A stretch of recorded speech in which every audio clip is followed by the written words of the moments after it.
शिवमाद्वितीयं भस्मावलितं शशिशुभ्रवर्णं पद्मासनस्थं सुखदं मुनीन्द्रं वाकायचित्ते सततं भजेऽहम्।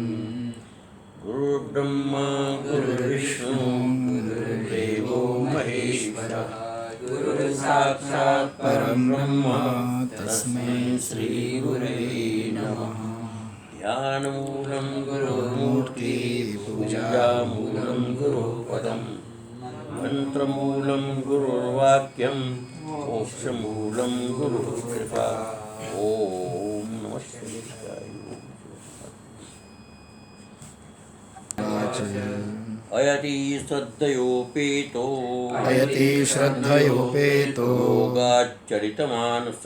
योगाच्चलितमानस अप्राप्य योग संसिद्धिं कां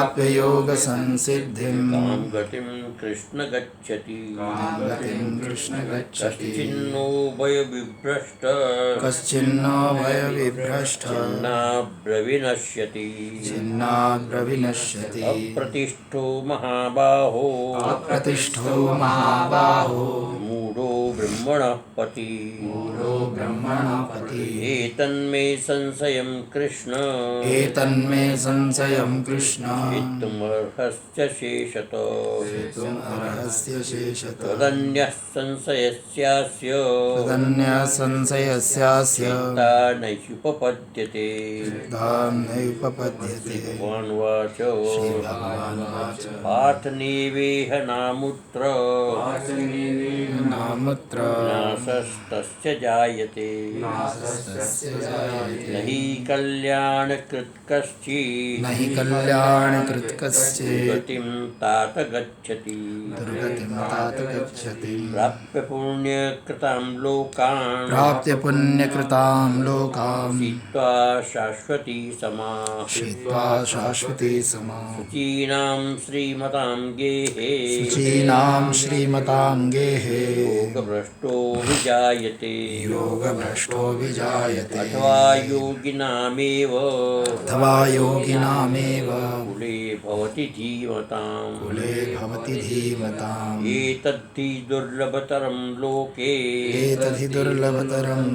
जन्म यदीदृशम् तत्र तं बुद्धिसंयोगं लभते पौरवदेहिकम् यतते च ततो भूय संसिद्धौ कुरु नन्दन।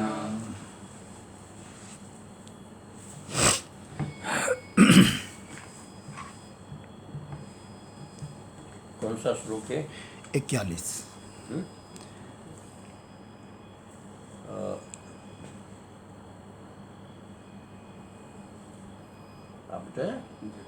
कुरुनंदन शब्द जो है, कुरुओं में जो श्रेष्ठ है, कुरुवंश की प्रशंसा के लिए अर्जुन को ये बताया कि तुम्हारा कुल अत्यंत श्रेष्ठ है, तुम इस ज्ञान के प्राप्ति के अधिकारी हो।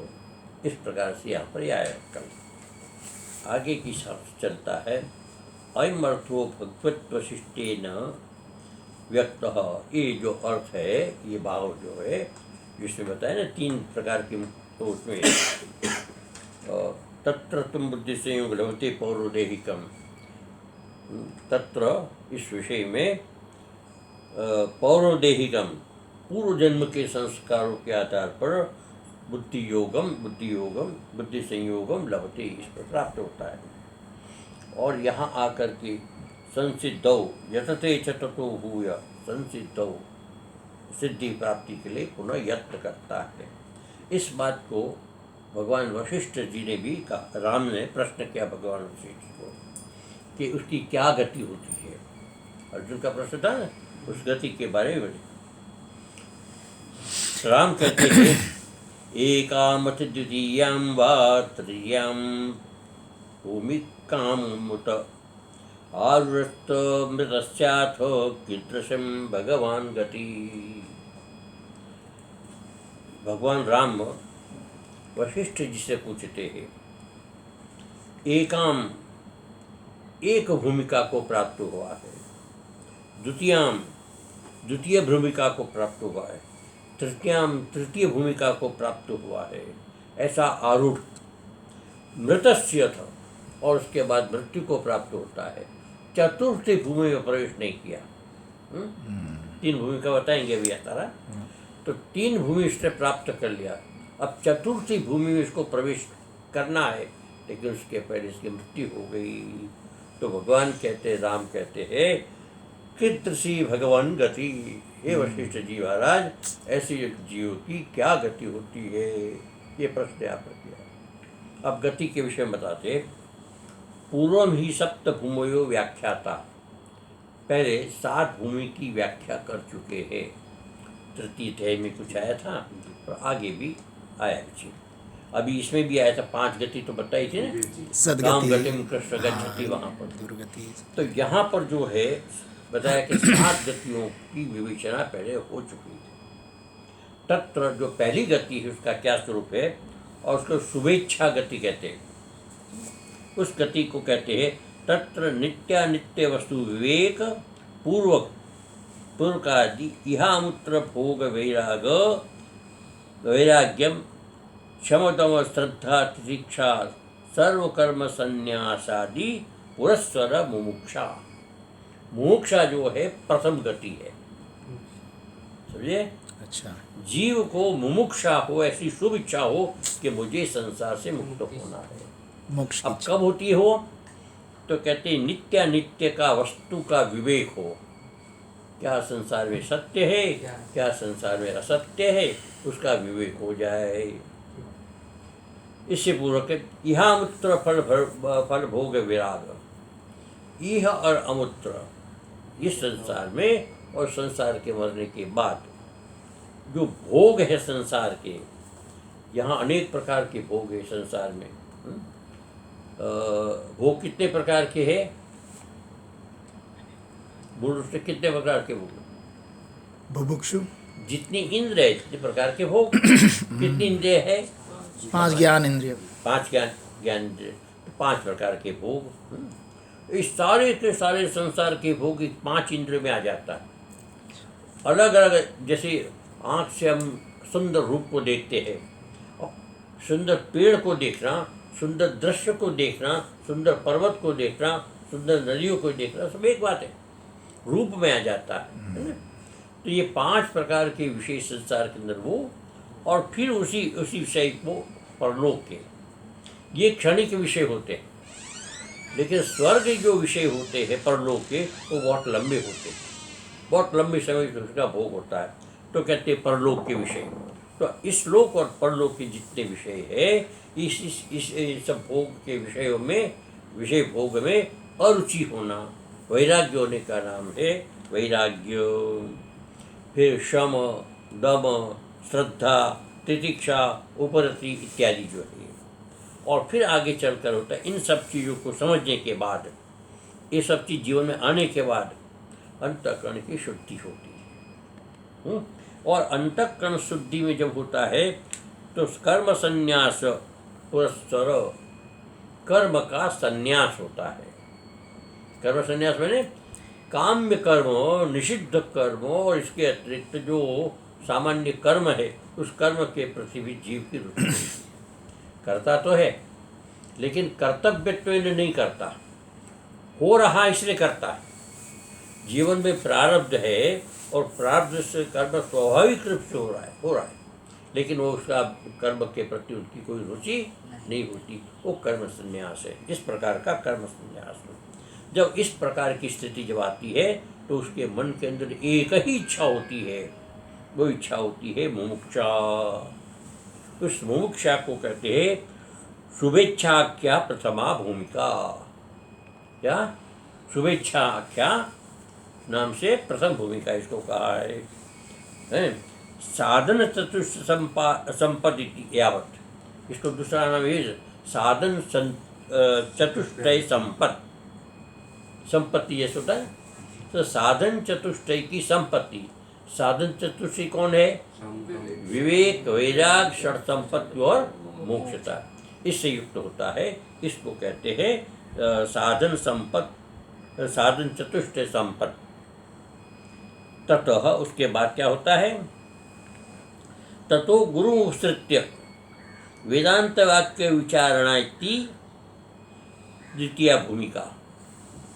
और उसके बाद क्या होता है, जब मन में इच्छा होती है कि मुझे कुछ जानना है, अब पता तो नहीं क्या जानना है, मुझे आत्म साक्षात करना है, मुझे परमात्मा की प्राप्ति करना है। अब ये उसके मन के अंदर कर, लेकिन परमात्मा की प्राप्ति होवे कैसे, परमात्मा क्या है, उसका साक्षात्कार क्या है, और किस प्रकार से होता है, ये सिर्फ जानने के लिए क्या करना चाहिए उसको, गुरुमेवाभिगच्छेत्। तो इस प्रकार से गुरु उपसृत्य, गुरु के पास जाकर के वेदांत वाक्य का श्रवण करना। तो गुरु जो है इस रास्ते पर ले जाने के लिए केवल और केवल वेदांत के वाक्य का श्रवण कराएगा, आत्मजीव की एकता की बात बताएगा, है ना। और उन आत्मजीव की एकता का विषय जो है ये 4 महावाक्यों के अंदर निहित है। तत्त्वमसि, अयम आत्मा ब्रह्म, प्रज्ञानम ब्रह्म, अहम ब्रह्मास्मि, ये 4 वाक्य। तो इस प्रकार 4 वाक्यों का श्रवण, मनन और निधिध्यासन होता है। इसको कहते हैं विचारणात्मिका भूमिका। इसको श्रवण मनन संपत्ति कहते हैं। श्रवण और मनन निधिध्यासन बात की बात है। तो ये जो भूमिका है, ततः श्रवण मनन निधिध्यासनस्य तत्वज्ञानस्य निर्विचिकित्साः रूपः तनुमानसा नामा तृतीय भूमिका। अभी तृतीय भूमिका है। तो श्रवण मनन के बाद परिनिष्ठस्य, जब हम श्रवण करते हैं, अच्छी तरह हमने श्रवण कर लिया और जो जैसा बताया वैसे हमने उसको सुना, और सुनने के बाद उस पर चिंतन किया, विचार किया, मनन किया। मनन करने में जो होता है 2 चीज़ होती है मनन करने में, एक होता है तर्क और एक होता है प्रमाण। तर्क और प्रमाण से वस्तु को निष्ठ करना, अर्थात वस्तु को ठीक ठीक समझ देना कि ये वस्तु ऐसी है और ये ही है, बस यहाँ तक सीमित कर देना। तो उसको कहें श्रवण मनन के द्वारा जो वस्तु निश्चित होती है कि ब्रह्म सत्यम जगन मिथ्या, परमात्मा सत्य है, जगत मिथ्या है। कैसे होता है? तर्क और प्रमाण। पहले इसको बताया है कि परमात्मा चिंतन कैसे होता है कि देखो सत्य क्या है, तो हम देखेंगे, एक उसके लिए सिद्धांत बनाएंगे कि ये वस्तु सत्य हो सकती है, ये वस्तु असत्य हो सकती है। असत्य जो वस्तु होती है उसको पहले देखते हैं। तो जो परिवर्तनशील होता है वो असत्य, बदलने वाला असत्य। जैसे एक बालक होता है, जन्म लेता है, बड़ा कोमल होता है, धीरे धीरे बड़ा होता है, तो उस समय उसका केश, उसके हाथ पैर और उसकी आँखें, उसकी इंद्रियाँ बड़ी स्वस्थ होती हैं, सहज होती है, सुंदर होती है। लेकिन जैसे जैसे बड़ा होता है उसमें सब में परिवर्तन होता जाता है। जन्म से लेकर के मृत्यु पर्यंत इससे निरंतर परिवर्तन होता है, और परिवर्तन होते होते इतना परिवर्तन हो जाता है। एक उसमें सुंदर श्लोक आता है महाभारत में, अस्मिन् महामोह महे कटाहे मासर्तु दर्वी परिघट्टनेन भूतानि काल पतित वार्ता। यक्ष प्रश्न करता है क्या समाचार है, तो बताता है देखो ये संसार है, संसार महामोह रूपी एक संसार है, इसका मोह जो मोह तेल है, संसार कड़ा जानते हैं, कड़ाही, और उसके तेल मोह है, और रात्रि दिवा रूप ईंधन है इसके नीचे, रात दिन बनता है ना, वो ईंधन है, वो उसके जलता रहता है। तो जलने से क्या होता है, तेल गर्म होगा, तेल खोलता है, गर्म नहीं होता है, तेल खोलता है। फिर उसके अंदर हम डालते हैं पकोड़े, तो डालते हैं। पकोड़े कैसे होते हैं, बेसन के होते हैं, बेसन पीला पीला होता है, और बेसन समझो तो पतला सा होता है, सॉफ्ट होगा। तो उसको जब तेल में डालते हैं तो पकोड़े पकने लगते हैं। तो पीला था वो कैसे हो जाता है, लाल सा हो जाता है। और नरम पतला होता था वो कठोर हो जाता है, झुर्रियाँ उसके अंदर पड़ जाती है ना। तो भूतानी काल पचती, ये भूत जो परमात्मा जो है काल रूपी, उसको पकाता है और जैसे पकता जाता है वो खाता जाता है ना। यही करते हैं। तो संसार कहते यही है। ये जो संसार है ये परिवर्तनशील है, बदलता है। तो यहाँ तो समझो कि हमारा शरीर कैसा था जन्म के समय और मृत्यु के समय कैसा हो गया, हो गया ना? इसी प्रकार से मकान को देखो, बहुत सुंदर मकान बनाया, वर्ष 2 वर्ष 5 वर्ष 100 वर्ष 200 वर्ष 500 वर्ष, फिर इसके बाद खंडर बन जाता है। बड़े भी वृक्ष होते हैं, 10 15 20 वर्ष या 100 वर्ष के बाद वृक्ष भी जर्जर हो जाता है। तो संसार के अंदर कोई ऐसा पदार्थ नहीं है जिसके अंदर निरंतर परिवर्तन न होता हो। तो जो जो परिवर्तन होता है वो असत्य। फिर इधर आई कि अपरिवर्तनशील कौन है, न बदलने वाला कौन है, कौन है? शरीर के अंदर जो आत्मा है वो बदलता नहीं है। और उसको एक उदाहरण के रूप में बताते, वास्तव में सत्य तो नहीं है लेकिन उदाहरण है, उस आगे कुछ कह नहीं सकते। मैं नहीं बदलता, मैं बालक हूँ, मैं बालक हूँ। मैं का मतलब मैं, और बालक का मतलब छोटा बच्चा। मैं युवा हूँ, तो मैं वो का वो रहा और बालक की जगह पर युवा हो गया। मैं फिर प्रौढ़ हूँ, तो बालक और युवा चला गया, प्रौढ़ आ गया, मैं वही रहा। मैं बूढ़ा हूँ, बूढ़ा आ गया, बालक इत्यादि चला गया, मैं वही रहा। मैं मर रहा हूँ, मैं वही मरने वाला दूसरा, बदल गया। मैंने जन्म लिया, अब जन्म लेना दूसरा हो गया, और न बदलने वाला मैं वही का वही रहा। तो तीनों कालों के अंदर जिसका कहीं अस्तित्व का भाव नहीं है उसको कहते हैं नित्य, फिर इसको नित्य। तो इस प्रकार से चिंतन करने के बाद जब को परिनिष्ठित हो जाता है कि केवल और केवल सत्य यदि कोई है तो आत्मा है। अब ये हमने समझ लिया कि आत्मा है। अब इस आत्मा के विषय में चिंतन करना, ये चिंतन करने का नाम है तृतीय भूमिका जो है तनुमानसा, ये तृतीय भूमिका हुई। और उसके बाद जो है तनुमानसा निध्यासन संपत्ति, इसको निधिध्यासन संपत्ति कहते हैं। चतुर्थ भूमिका टू तत्व साक्षात्कार, चौथी भूमि कौन सी है?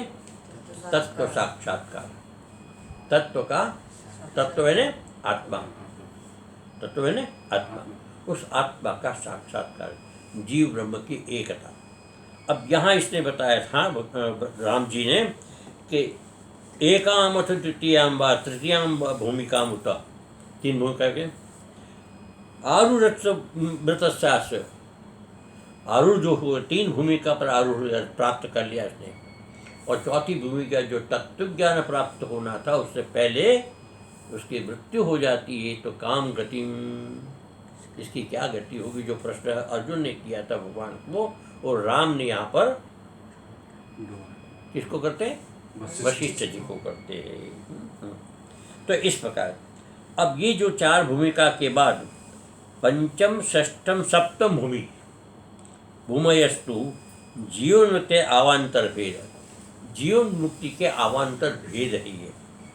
यानी कि चौथी भूमिका जब प्राप्त हो गई तो समझो को मुक्त हो गया। अब मुक्त होने के बाद वो जो जीवन मुक्त होता है उसके 3 प्रकार होगा। जीवन मुक्त के तो 3 भूमिका ये अलग अलग बताएगी, वो आपको बताई थी, कहते तृतीय अध्याय व्याख्यातम, तृतीय अध्याय में बताई थी। तत्र चतुर्थी भूमि प्राप्तस्य मृतस्य, चतुर्थ भूमि को प्राप्त करने वाला मृतक, प्राप्त नहीं हुई लेकिन ऐसा व्यक्ति जो मृतक है, जीवन मुक्त अभाव, जीवन मुक्ति नहीं प्राप्त की, अर्थात उसको तत्वज्ञान नहीं हुआ, भूमिका में प्रवेश कर गया या भूमिका तक पहुंच गया लेकिन बीच में उसकी मृत्यु हो गई। तो उसके प्राप्त न जीवन मुक्ति न होने के बाद भी देह विदेह केवल्यम प्रति नास्ति एवं संशय, विदेह केवल्य उसको निश्चित मिल जाता है। अर्थात जो व्यक्ति चतुर्थ भूमिका में पहुंच जाता है वो जीवन मुक्ति का लाभ नहीं प्राप्त करता है, विदेह मुक्ति का लाभ निश्चित रूप से करता है। यहाँ तक तो उन्होंने ठीक बता दिया। अब आगे कहते हैं तदुत्तर भूमि त्रयम प्राप्तस्तु जीवनपि मुक्त किम विदेह एवं नास्ति इति भूमिका चतुर्थ शंका। अब यहाँ पर ये तदुत्तर ये जो 3 भूमिका है, ये जो पहले वाली 3 भूमिका ये प्राप्त जो है जीवन अपनी जीते हुए मुक्त हो। किम विदेह, विदेह की बात ही क्या मतलब, जीवन में मुक्त हो जाए तो विदेह तो अपना मुक्त हो ही जाता है। इति भूमिका चतुष्ट शंका, भूमिका चतुष्ट भूमिका में शंका होती है। चतुष्ट भूमिका जिसको प्राप्त नहीं हुई है उसके विषय में शंका होती है। तो शंका को दूर करने के लिए साधनभूत भूमिका त्रय, साधनभूत भूमिका 3 है, साधनभूत भूमिका त्रय, साधन जानते हैं, साधन भूमिका 5 सिद्ध भूमिका और 3 साधन भूमिका, 4 सिद्ध भूमि है और 3 साधन भूमि। साधन भूमि कौन है? तो एक तो शुभेच्छा ये हुई, एक होती है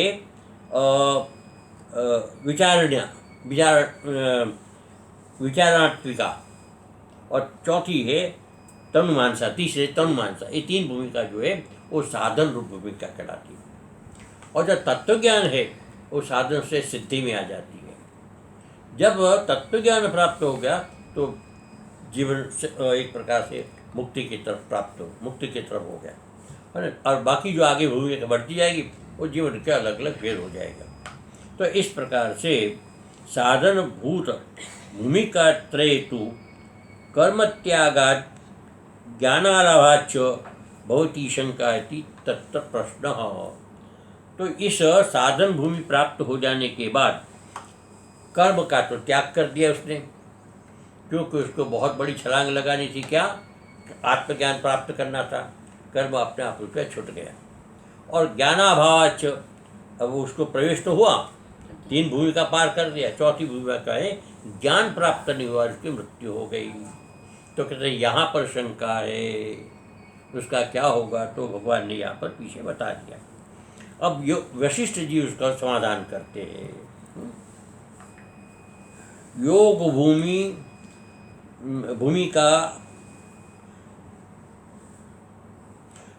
भूमिका उत्क्रांत जीवितस्य शरीरण भूमिकांशानुसारेण चीयते पूर्व दुष्कृताम। योग भूमिकया उत्क्रांत, योग भूमि से उत्क्रांत मैंने ऊपर उठने पर, ये जो साधन 3 साधन है, 3 योग भूमि, उससे ऊपर उठने के बाद जीवितस्य शरीरण, जीवित जो शरीर मैंने आत्मा उसका, भूमिकांश अनुसारेण, भूमिका जो प्राप्त होती है उस क्रम से 3 भूमि प्राप्त कर चौथी भूमि को प्राप्त हुआ। तो जैसी चौथी भूमि को प्राप्त होता है चीयते पूर्व दुष्कृतम, पूर्व जन्मों में जो दुष्कृत हुआ है, जो पाप हुए हैं, वो पाप बड़ा विच्छेद हो जाता है, पाप का संबंध बड़ा विच्छेद होता है। कहने का तात्पर्य कि जन्म जन्मांतर के कर्मों से हमारा एक प्रकार से संबंध विच्छेद हो जाता है। कल मैंने बताया था कि जब वह ज्ञान होता है, ऐसा मानकर चलो कि एक बहुत बड़ा ढेर है, किसका? कचरे का। और ऐसा मान करो कि अनंत जन्मों के कर्म का ढेर है, अनंत जन्मों के कर्मों का ढेर है, ये कचरा समझो। और उस कचरे के नीचे एक प्रसुप्त अग्नि है, अग्नि है लेकिन ढकी हुई है और इतनी रखे पता ही नहीं चलता उसका। अब वो अग्नि जो है वहाँ पर जल रही है, अग्नि कभी बुझने वाली है नहीं। इसी प्रकार से हमारे अनंत जन्मों के जो कर्म है उसके पीछे आत्मा है, व्यापक है लेकिन उसके नीचे आत्मा है, और आत्मा का प्रकाश वहाँ पर निरंतर है। लेकिन वो सब ढक गया ना, तो अब कुछ दिखाई नहीं देता प्रकाश। अब प्रकाश नहीं दिखाई देता, लेकिन कभी कभी ऐसा होता है कि थोड़ी सी ऐसी चिंगारी उसमें लग जाती है, थोड़ी सी चिंगारी उसके अंदर लग जाती है, कोई हवा आती है, वो आग बढ़ जाती है। उसी प्रकार के गुरुमुख से कोई वाक्य ऐसा मिलता है कि तू तो साक्षात परब्रह्म है, क्यों अज्ञान में पड़ा है, क्यों अपने आप को मूर्ख मानता है। अक्सर लोग क्या कहते पता है कि महाराज मैं क्या करूँ, मैं तो मूर्ख हूँ, मैं अज्ञानी हूँ, माया में जकड़ हूँ। मैं माया में फंसा हूँ, मैं ऐसा हूँ, मैं अपने आप को है, मैं स्त्री हूँ, मैं पुरुष हूँ, मैं गरीब हूँ, मैं अमीर हूँ, ऐसा अपने आप में उपाधि कर। उसमें से एक भी चीज़ नहीं हो, जो कुछ भी कह रहा है उसमें से एक भी चीज़ नहीं, लेकिन अपने आप में आरोप करता जाता है, आरोप करता जाता है। तो इस प्रकार का जब आरोप होता है तो ऐसा ढेर लग जाता है आरोपों का। लेकिन नीचे जो अग्नि तत्व होती है उसको गुरु आकर के कहता है, भाई देख तो विशुद्ध आत्मा है, किसी प्रकार का कोई दोष तुम्हारे अंदर नहीं, तो बिल्कुल निर्मल निष्क्रिय, निर्मल निष्क्रिय, निरंजन अखंड सच्चिदानंद हो। अब वो बात उनको कहीं असर कर जाती है तो सारा का सारा जो है वो सारा ढेर जो होता है ना, वो धराशायी हो जाता है, खत्म हो जाता है। आग एक तरफ जो प्रकाश हो करके सारे ढेर को अलग कर देती है और अपने ईश्वर का संबंध विच्छेद हो जाता है। तो इसी प्रकार ये कहते हैं यहाँ पर, चियते पूर्व दुष्कृताम, जो कर्म किए होते हैं वो सारे कर्म जो है भ्रष्टताप हो जाए। तथा सुर विमानेशु लोकपाल पुरीषु च, और उसके बाद क्या होता है, सुर विमानेशु, सुर मैंने देवताओं के विमान में बैठ जाता है, और लोकपालेशु, बड़े बड़े लोकपाल होते हैं उसके नगरों के अंदर वो चला जाता है, यानी स्वर्ग इत्यादि लोग जो होते हैं ना, जो दिव्य लोग होते हैं उस लोक में जाता है। मेरु पवर कुंजेशु, सुमेरु पर्वत के जो सुंदर सुंदर कुंज होती है, आराम बाग होते हैं, आराम गाह होते हैं, उसके अंदर वो चला जाता है। रमते रमणी सख, और वहाँ जाकर अनंत प्रकार के सुखों का उपभोग करता है। ततः सुकृत संभारे दुष्कृत्य परास्ते, और वहाँ पर जो है सुकृत संभारे, सुकृत में पुण्य का उदय होता है, पुण्य का उदय होता है, और दुष्कृत पराकृत, दुष्कृत जो होते पाप जितने वो सब पराकृत हो जाए, पराजित होता है, समाप्त हो जाते हैं। भोग क्षयात परीक्षीणे, भोग के क्षीण होने पर, भोग सब हमारे भोग की इच्छा है ना, वो जब क्षीण हो जाती है, जायन्ते योगी न भूवि, इस प्रकार का जो होता है तो योगी फिर भूमि पर पृथ्वी पर आता है, ऐसे योगी फिर पृथ्वी पर आता है। शुचि नाम श्रीमताम ये गुप्ते गुणवताम सदाम, फिर वो शुचि नाम पवित्र आत्मा, वही श्रीमताम संपन्न परिवार के अंदर, गुप्ती गुणवताम स, और गुप्त मैंने प्रच्छन्न रूप से छुप करके आता है, गुप्त मैंने कोई इसको वो समझ न सके। अच्छा, अधिकांश जो है ना, कुछ जो ज्ञानी होते थे पहले ऐसे देखने में आता था कि ज्ञानी अपने अपने स्वरूप को छुपा कर रखता था, पागलों की तरफ वो रहता था, है ना, लोग इसको समझे नहीं कि क्या है, ऐसे अज्ञात रूप से रहता था, है ना। उसकी गतिविधि ऐसी होती थी जैसे कि बिल्कुल संसार में तुच्छ है, कपड़े उनको कुछ वहले किसी होते थे। अब जो सुखदेव जी महाराज है, नंगे धड़ंग रहते थे, कोई कपड़े का उनको नहीं था, तो लोग उसको पागल समझ नहीं सकते थे। लेकिन जिसके पास कुछ संस्कार है, जो दिव्य दृष्टि है, वो उसको समझ जाते, बाकी समझ नहीं पाते। तो गुप्ते गुणवताम सताम, गुणवान सत्पुरुषों के वहाँ पर वो जन्म लेता है। जनित्वा भू योग में वेति, और वहाँ जो रह करके जनित्वा योग को उत्पन्न करता है, योग को ऐसे आगे बढ़ाता है। सेवन्ते योग वासिता, योग वासिता, योग की वासना, योग की धारणा से, योग के अभ्यास से वो फिर उसको आगे तेजी से बढ़ता जाता है। तत्र प्राग भावनाभ्यस्तम, पूर्व जन्मों के अभ्यास के कारण, पूर्व जन्मों में इसने ये जो साधना त्रय 3 भूमिकाओं का जो अभ्यास किया है, उस अभ्यास के प्रभाव से योग भूमिका क्रम बुधा, योग भूमिका के क्रम को आगे बढ़ाता है। कौन? तो बुधा मैंने वो विद्वान व्यक्ति। दृष्टा परिपतंतु चैर उत्तरम भूमिका क्रम, इस प्रकार से देख करके आगे बढ़ता है और धीरे धीरे धीरे उत्तर भूमिका को प्राप्त करता है। चौथी भूमिका कौन सी थी? तत्व साक्षात्कारात्मिका भूमिका। फिर 5वीं, 6ठी और 7वीं भूमि जो है जीवन मुक्ति के क्रम की भूमिका थी। ये सारी भूमिका को प्राप्त करता है। भूमिका क्रम उत्तरम प्राप्त होती, परिपतंती, उसके अंदर वो पहुंच जाता है। तो इस प्रकार से जो है इसका क्रम से भूमिका को प्राप्त करता है। यही तो अब आगे का अपना कल करेंगे। ओम सर्वे भवन्तु सुखिनः, सर्वे सन्तु निरामयाः, सर्वे भद्राणि पश्यन्तु, मा कश्चित् दुःखभाग् भवेत्। ओम शान्ति शान्ति शान्ति।